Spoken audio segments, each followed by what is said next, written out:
Alright mga boss, mga paps, so nandito tayo sa Ginto, Bulacan. Merong intro dito ay mag-start. So, diagnose natin.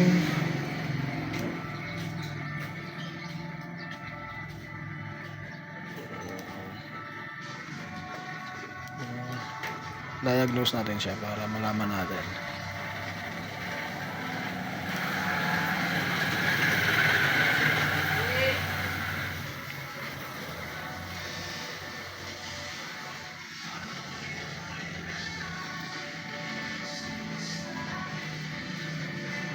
Tingnan natin kung ano yung problema ba tayo mag-start. Bigla lang ganyan.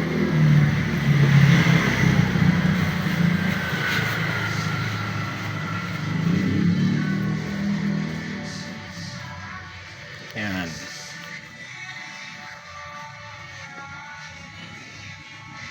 Check injector. Check sensor 02.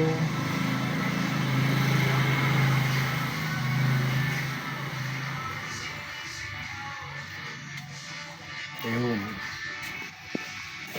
So yan, yung titingnan natin lahat ba tayo mag-start. A few moments later.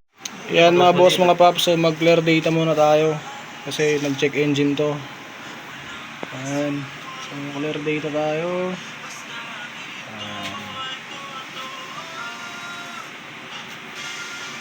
Ayan. Okay, ayan, bilis na.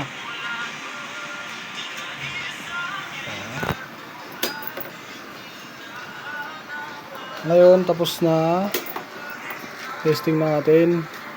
Ayan.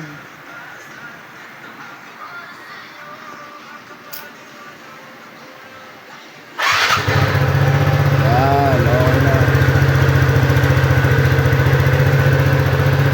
Goods na to, goods na to. Ngayon mga boss, mga paps, no, pagka nagka-problema ka sa CPS nyo, kasi ayaw mag-start, madali lang malaman yan, bukod sa diagnose dito. Tanggalin nyo yung spark plug, salpak nyo yung spark plug dito sa spark plug cap, ilagay nyo dito sa taas, start nyo.